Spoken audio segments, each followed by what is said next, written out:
Представьте себе, что вы просыпаетесь обычным утром и понимаете, что что-то изменилось.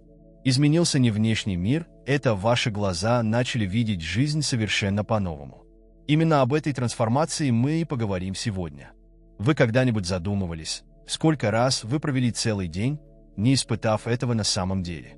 Сколько драгоценных моментов ускользнуло сквозь ваши пальцы, пока ваш разум блуждал между сожалениями о прошлом и тревогами о будущем? Правда в том, что большинство из нас живет на автопилоте, преследуя следующую цель, следующие достижения, всегда думая: когда я добьюсь этого, я буду счастлив. Но что, если бы я сказал вам, что счастье, которое вы ищете, находится прямо здесь, прямо сейчас, скрыто в тех маленьких мгновениях, которые вы упускаете из виду? Это похоже на ту историю о бизнесмене, который поехал к рыбаку в далекую деревню, желая научить его разбогатеть, только чтобы понять, что у рыбака уже есть все, что он сам искал: покой, время с семьей и удовлетворение. С жизнью. Секрет, который знают немногие, заключается в том, что наша величайшая сила заключается в том, чтобы принять настоящий момент таким, какой он есть. Речь идет не о смирении или сдаче, а о мудрости.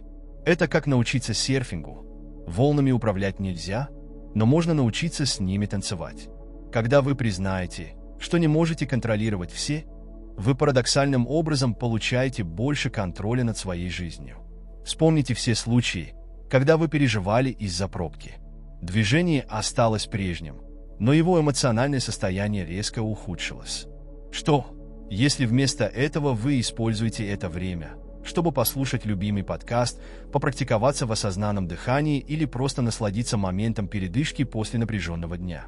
Разница в том, как вы решаете реагировать на ситуации. Практика осознанности – это не абстрактная концепция, это мощный инструмент, который может изменить вашу повседневную жизнь. Все начинается с небольших упражнений. Завтракая, наслаждайтесь каждым глотком, как если бы он был вашим первым. Идя на работу, чувствуйте ветер на своем лице, прислушивайтесь к звукам вокруг вас. Именно из этих, казалось бы, незначительных моментов, если их прожить полноценно, сплетается полотно богатой и значимой жизни. Время – наш самый ценный ресурс. Но сколько часов мы тратим на беспокойство о вещах, находящихся вне нашего контроля? Это все равно, что пытаться удержать воду в руках. Чем больше сжимаешь, тем больше она утекает. Истинная мудрость заключается в том, чтобы научиться плыть вместе с жизнью, подобно реке, которая обходит камни на своем пути, не теряя при этом своей сути и направления.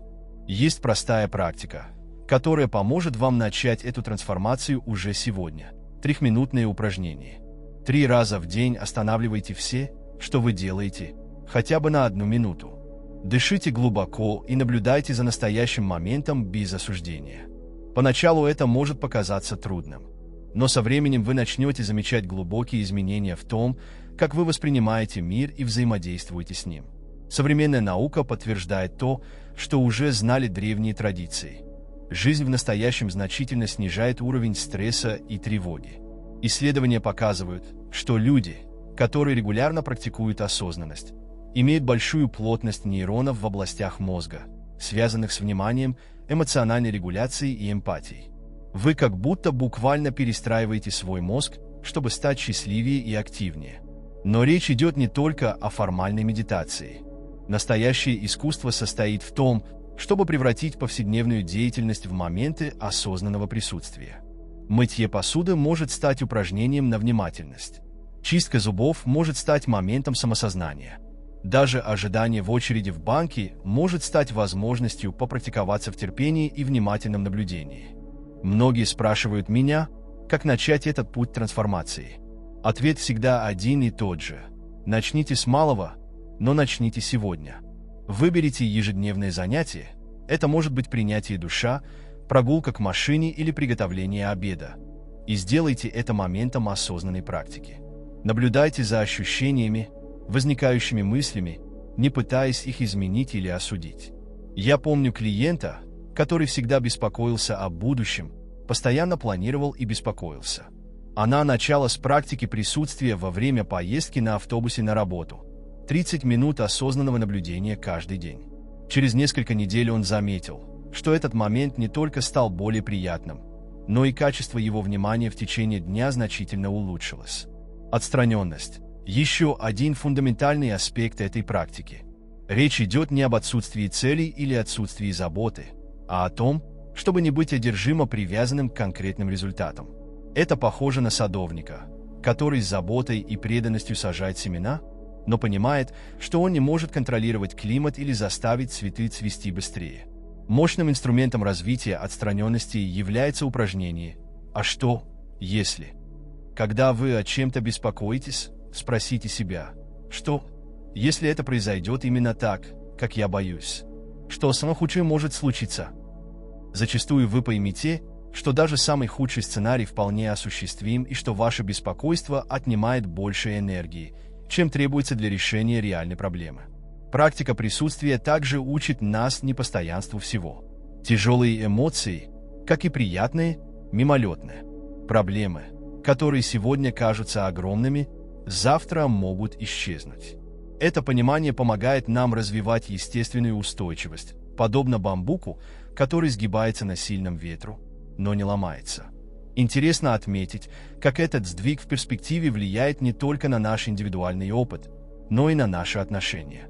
Когда мы действительно присутствуем с другими людьми, не продумывая мысленно нашу следующую фразу и не оценивая сказанное, мы создаем более глубокие и подлинные связи. Мы словно открываем портал в более богатое измерение человеческого опыта.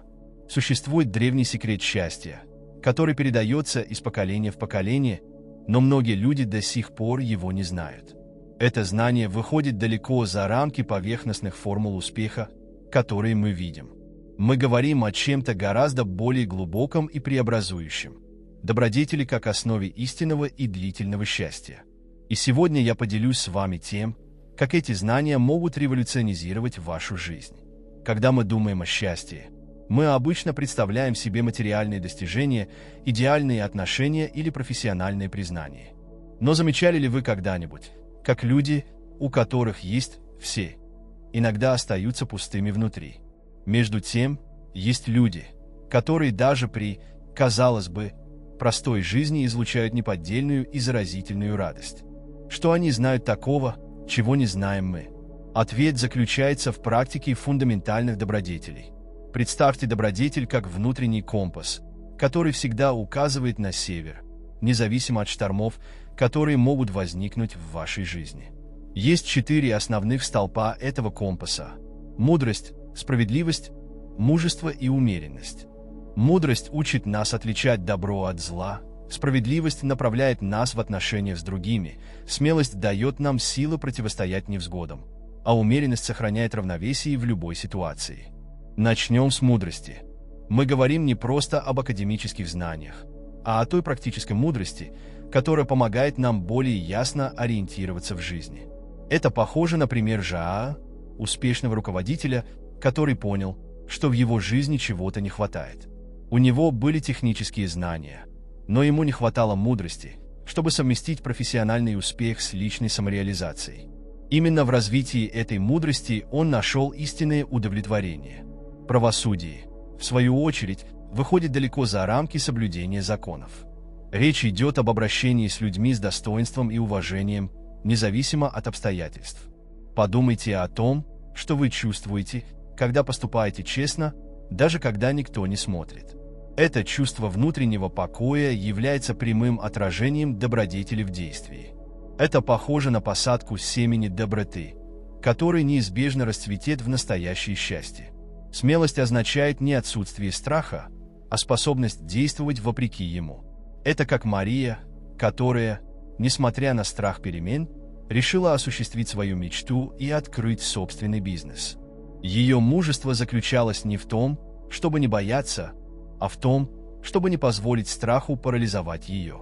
И именно эта добродетель открыла двери в жизнь, более соответствующую вашим ценностям. Умеренность, пожалуй, самая сложная добродетель в нашем мире излишеств. Она учит нас ценности баланса во всех сферах жизни. Речь идет не о лишениях, а о том, чтобы найти золотую середину между слишком большим и слишком малым. Это похоже на музыканта, который точно знает, когда играть жестко или мягко, чтобы создать идеальную гармонию в своей музыке. Практика этих добродетелей укрепляет наш характер так, как никакие внешние достижения не способны. Это похоже на строительство дома на камне. Когда придут бури, а они обязательно придут, у вас будет прочный фундамент, чтобы выдержать их. Счастье, которое исходит от добродетели, не зависит от внешних обстоятельств. Оно исходит изнутри.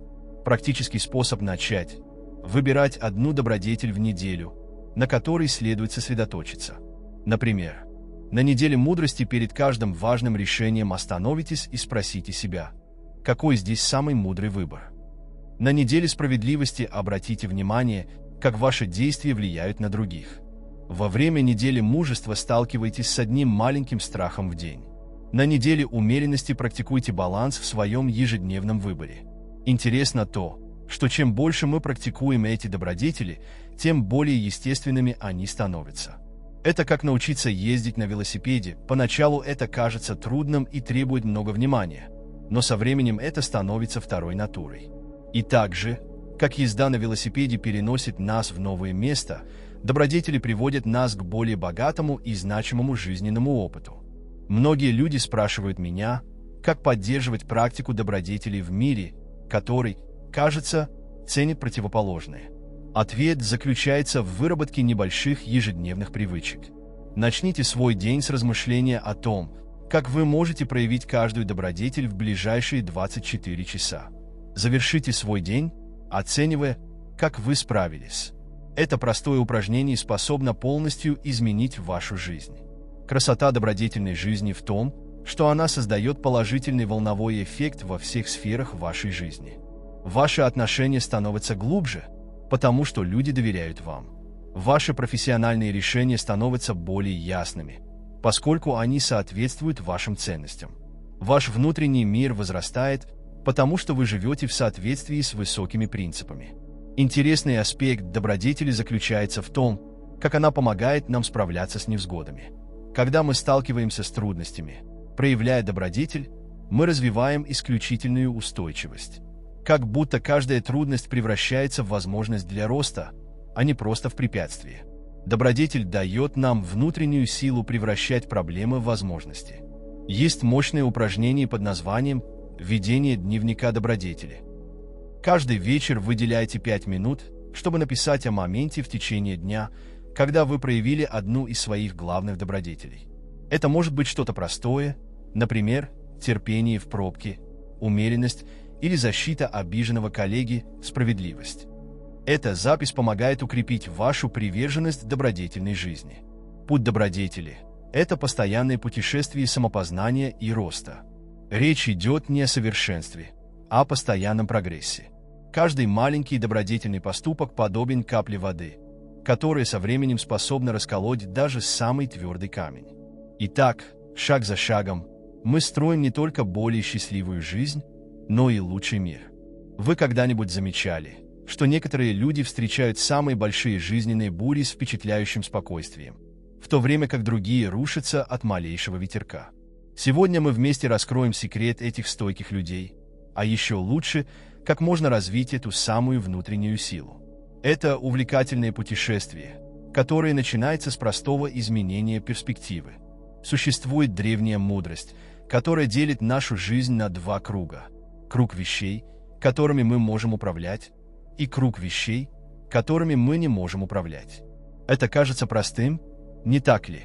Но правда в том, что мы проводим большую часть своей жизни, борясь с тем, что находится вне нашего контроля, причиняя совершенно ненужные страдания.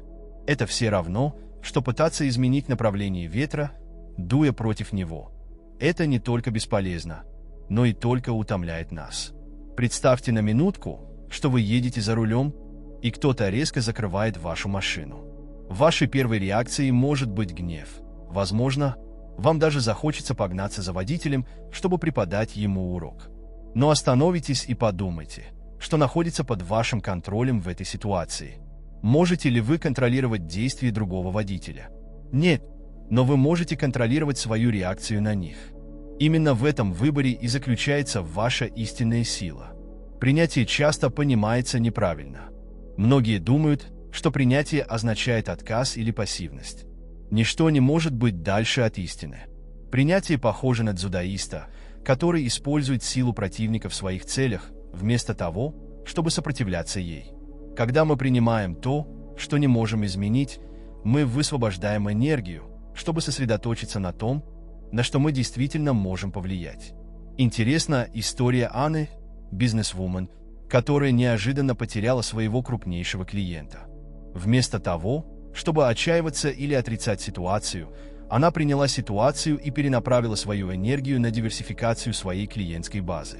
6 месяцев спустя ее бизнес стал сильнее, чем когда-либо, именно потому, что она не тратила время на борьбу с тем, что не могла изменить. Устойчивость – это не то, с чем мы рождаемся, это навык, который мы развиваем, как мышца, которая становится сильнее при упражнениях. Каждая проблема, с которой мы сталкиваемся, это возможность укрепить эту мышцу. Вопрос не в том, столкнемся ли мы с трудностями, а в том, как мы будем реагировать, когда они придут. Это как бамбук, который гнется на сильном ветру, но не ломается. Мощный метод повышения устойчивости – это то, что я называю контрольным инвентарем. Возьмите ситуацию, которая вас беспокоит, и составьте 2 списка. Один со всем, что вы можете контролировать, а другой с тем, что находится вне вашего контроля. Сосредоточьте всю свою энергию на первом списке. Удивительно, как это простое упражнение может внести ясность и направление в наши действия. Перемены в жизни неизбежны. Это единственная константа, которая у нас есть. Сопротивляться им все равно, что плыть против течения. Утомительно и контрпродуктивно. Вместо этого мы можем научиться идти в ногу с изменениями, сохраняя свой центр по мере адаптации к новым обстоятельствам. Это похоже на дерево, которое меняет листья в зависимости от времени года, но сохраняет свои корни. Отстраненность – еще один важный элемент на этом пути. Речь идет не о том, чтобы не заботиться, а о том, чтобы не привязываться к тому, как все должно быть. Подумайте о том, как вы держите птицу. Если вы затянете ее слишком сильно, вы повредите ее. Если отпустить слишком много, оно полетит. Секрет в балансе. Тот же принцип применим и к тому, как мы справляемся с ситуациями и отношениями. Одна ценная практика – это то, что я называю ритуалом переходной благодарности. Когда мы сталкиваемся с трудными переменами, вместо того, чтобы сосредотачиваться только на том, что мы теряем, мы сознательно пытаемся определить, чему мы можем научиться и за что мы можем быть благодарны в этой ситуации. Удивительно, как это может изменить нашу точку зрения. Жизнь интересным образом учит нас тому, что то, что мы хотим, не всегда является тем, что нам нужно. Сколько раз то, что казалось большой потерей, в конечном итоге открывало двери к чему-то гораздо лучшему. Это похоже на ту историю о китайском фермере, который отвечает «Кто знает?», для каждого события, хорошего или плохого, признавая, что мы не можем полностью судить о событиях по мере того, как они происходят. Развитие устойчивости также означает умение заботиться о себе в трудные времена. Это как спортсмен, который знает важность отдыха и восстановления между тренировками. Установите ежедневные ритуалы, которые укрепляют вас. Это может быть медитация, физические упражнения, вдохновляющее чтение или просто минута молчания, чтобы зарядиться энергией. Мощным инструментом для борьбы с изменениями является то, что я называю журналом трансформации. Каждый вечер записывайте 3 вещи: проблему, с которой вы столкнулись, как вы на нее отреагировали и что вы узнали из этого опыта. Со временем вы начнете замечать возникающие закономерности и замечать, как вы становитесь сильнее и мудрее с каждым преодоленным препятствием. Настоящее волшебство происходит, когда мы начинаем рассматривать трудности не как наказание, а как возможность для роста. Это похоже на скульптора, который видит возможность создания шедевра в грубом куске мрамора. Каждый удар долота, каждый момент трудности раскрывают что-то более прекрасное внутри. Всегда помните, устойчивость не означает отсутствие чувства страха, печали или разочарования. Это означает чувствовать все эти эмоции и продолжать двигаться вперед, шаг за шагом. Это похоже на восхождение на гору. Иногда нам нужно остановиться, чтобы перевести дух, иногда нам нужно немного отступить, но мы помним о своей цели и продолжаем восхождение. Существует преобразующая сила, настолько мощная, что она может полностью изменить вашу жизнь за считанные недели. И удивительно то, что она доступна вам бесплатно в любое время. Я говорю о революционной силе благодарности в сочетании с практикой сознательного самоанализа. Сегодня я собираюсь поделиться с вами, как эта комбинация может создать глубокие и длительные изменения в вашей жизни. Вы когда-нибудь замечали, что некоторые люди кажутся более счастливыми и удовлетворенными, даже когда они сталкиваются с трудностями? Их секрет не во внешних обстоятельствах, а в том, как они ежедневно культивируют ментальное состояние изобилия и осознанности. Это как иметь специальные очки, позволяющие видеть красоту и возможности там, где другие видят только проблемы и ограничения. Современная наука обнаружила нечто удивительное. Регулярная практика благодарности буквально перепрограммирует наш мозг. Нейробиологические исследования показывают, что когда мы постоянно практикуем благодарность, мы укрепляем области мозга, связанные с благополучием и счастьем. Это как если бы вы занимались умственной гимнастикой, чтобы стать более позитивным и выносливым. Но мы говорим не только о том, чтобы время от времени говорить «спасибо». Истинная практика благодарности гораздо глубже. Например, Рикардо, мой знакомый профессионал, находящийся в состоянии стресса, начал каждый вечер вести дневник благодарности. Вместо того, чтобы просто перечислять очевидные вещи, он поставил перед собой задачу найти благодарность даже в трудных ситуациях. В течение 3 месяцев ее тревога резко уменьшилась, а ее отношения значительно улучшились. Самоанализ в сочетании с благодарностью создает мощную синергию. Это похоже на внутренний GPS, который не только показывает вам, где вы находитесь, но и помогает определить лучшие маршруты туда, куда вы хотите отправиться. Каждое утро уделяйте 10 минут размышлениям над 3 вопросами. За что я благодарен сегодня?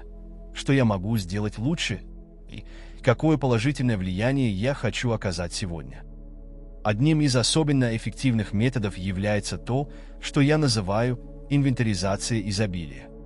Возьмите новый блокнот и разделите его на 5 разделов: отношения, здоровье, личностный рост, вклад и положительный опыт. Каждый день добавляйте хотя бы одну запись в каждый раздел. Удивительно, как это простое упражнение может полностью изменить ваш взгляд на жизнь. Самоанализ помогает нам выявить закономерности в наших мыслях и поведении, которые могут мешать нам испытывать большую благодарность. Например, в ходе самоанализа Мария обнаружила, что у нее есть привычка сравнивать свою жизнь с жизнью других людей в социальных сетях, что снижает ее способность ценить собственные достижения. Распознав эту закономерность, она смогла сознательно изменить ее. Мощной практикой является то, что я называю «время осознанной паузы». 3 раза в день останавливайтесь на 1 минуту. Сделайте глубокий вдох и быстро мысленно перечислите 3 вещи, за которые вы благодарны прямо сейчас. Это могут быть простые вещи, такие как воздух, которым вы дышите, стул, который вас поддерживает, или тот факт, что вы живы, чтобы пережить этот момент. Сочетание благодарности и самоанализа также оказывает глубокое влияние на наши отношения. Когда мы практикуем полезное слушание, слушая других с искренним вниманием и признательностью, мы создаем более глубокие и значимые связи. Как будто каждое взаимодействие становится возможностью для роста и взаимного обогащения. Еще один интересный аспект заключается в том, как эти методы могут превратить проблемы в возможности для роста. Поощряя самоанализ, мы учимся воспринимать препятствия не как наказание, а как учителей. Каждая трудность приносит с собой ценный урок, и когда мы принимаем эту точку зрения, наше сопротивление тому, что мы не можем контролировать, естественным образом уменьшается. Практический инструмент, который вы можете начать использовать уже сегодня. Это ритуал 3 R. Распознавать, отражать и перенаправлять. Каждый вечер отмечайте 3 положительных момента своего дня, размышляйте о том, что сделало их особенными, и перенаправляйте свое внимание на то, как вы можете создать больше таких моментов завтра. Это позитивный цикл, который питает сам себя. Благодарность также оказывает интересное влияние на наше чувство времени. Когда мы сознательно практикуем благодарность, мы склонны больше жить настоящим, ценя каждый момент за его уникальную ценность. Время как будто расширяется, позволяя нам ощущать жизнь более богато и осмысленно. Преобразующие упражнения. Написать письма благодарности людям, которые положительно повлияли на вашу жизнь, даже если вы никогда их не отправляете. Процесс выражения вашей благодарности в письменной форме углубляет это чувство и создает долгосрочные изменения в том, как вы воспринимаете свои отношения и опыт. Совместная практика благодарности и самоанализа подобна посадке сада в вашем уме. Чем больше вы за ним ухаживаете, тем красивее и обильнее он становится. И также, как ухоженный сад естественным образом привлекает бабочек и птиц, ум, воспитанный с благодарностью и самоанализом, привлекает больше позитивного опыта и возможностей для роста. Помните, благодарность – это не просто чувство, это сознательный выбор, который мы делаем каждое мгновение. И когда мы совмещаем этот выбор с регулярной практикой саморефлексии, мы создаем прочную основу для более богатой, осмысленной и полной жизни. В мире, который становится все более цифровым и быстро меняющимся, существует древнее лекарство, которым мы пренебрегаем, естественное противоядие от стресса и беспокойства, которые мы несем, наша связь с природой. Сегодня я расскажу, как эта особая связь может полностью изменить ваше эмоциональное здоровье и почему прощение – один из самых мощных инструментов для достижения истинной внутренней свободы. Вы когда-нибудь замечали, насколько по-другому вы себя чувствуете, проведя время на свежем воздухе? Это не случайно.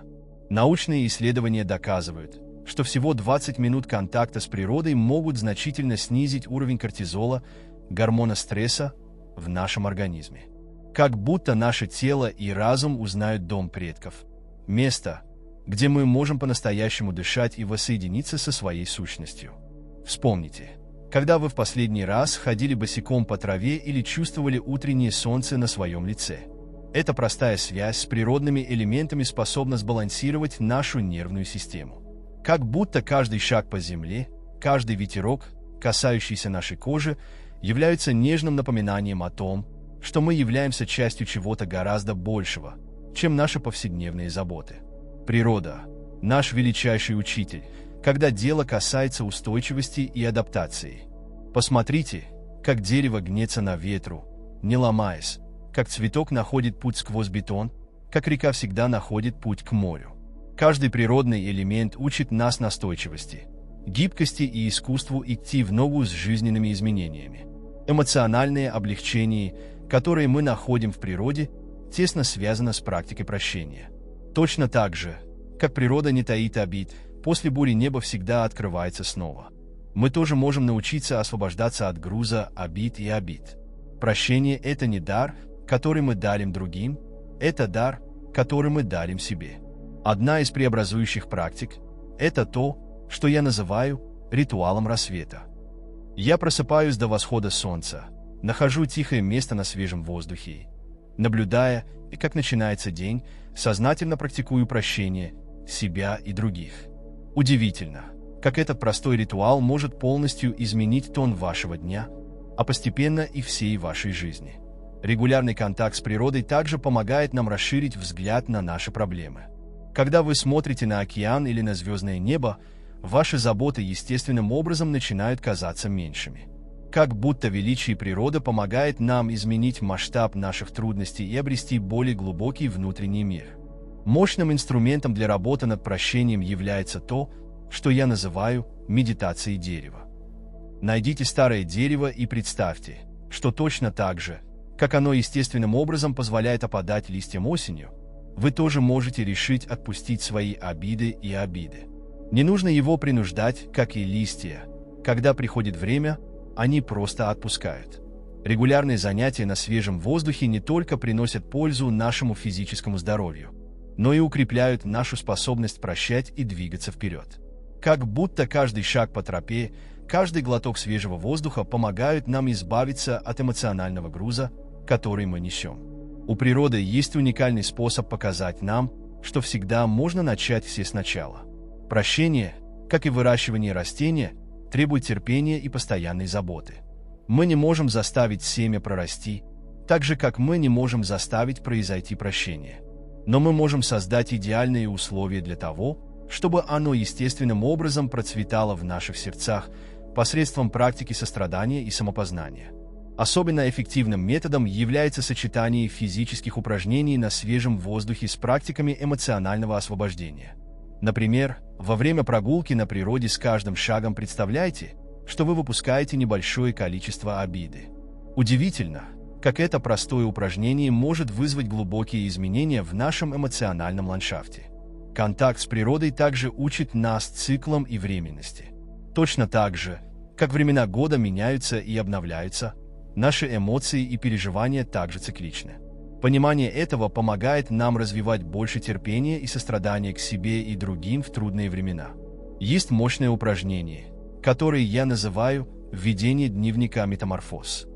Подобно тому, как бабочка проходит различные стадии трансформации, записывайте свой путь эмоционального исцеления, отмечая каждый маленький прогресс на пути к прощению. Эта запись станет живым свидетельством вашей способности к трансформации и обновлению. Эмоциональное облегчение, которое мы обретаем, соединяясь с природой и практикуя прощение, похоже на неиссякаемый источник благополучия. Чем больше мы пьем из этого источника, тем больше он обновляется и расширяется. Это благотворный цикл, который приносит пользу не только нам индивидуально, но и положительно влияет на всех вокруг нас. Прелесть этого путешествия в том, что оно доступно каждому и в любое время. Независимо от того, где вы живете и каковы ваши обстоятельства, всегда есть способ соединиться с природой и поработать над прощением. Это может быть небольшое растение в вашем окне, момент созерцания неба или прогулка в ближайшем парке. Только представьте, вы могли бы оказаться именно там, где находитесь сейчас, продолжая вести ту же рутину с теми же шаблонами и задачами. Или вы могли бы сделать первый шаг к более полной, осознанной и полноценной жизни. Выбор за вами, и время пришло. Помните, каждое большое путешествие начинается с маленького шага. Не ждите, что с самого начала все будет идеально. Начните там, где вы есть, с тем, что у вас есть. Каждое маленькое действие имеет значение. Каждый момент присутствия имеет значение. Каждый добрый поступок имеет значение. Если этот контент тронул ваше сердце, не держите его в себе. Поделитесь с тем, кому нужно услышать это сообщение сегодня. И если вы еще не являетесь частью нашего сообщества, сейчас самое время присоединиться к нам. Нажмите кнопку подписки, активируйте колокольчик уведомлений, и давайте вместе отправимся в этот путь трансформации и роста. В следующих видеороликах мы еще глубже углубимся в эти концепции и изучим практические инструменты для вашей личной эволюции. Напишите в комментариях, какая часть вас больше всего затронула и какие еще темы вы бы хотели, чтобы я осветил. Ваше участие очень важно для нас, чтобы создавать все более актуальный и преобразующий контент. Помните, вы сильнее, способнее и у вас больше потенциала, чем вы думаете. Перемены, к которым вы стремитесь, начинаются прямо сейчас. Увидимся в следующем видео.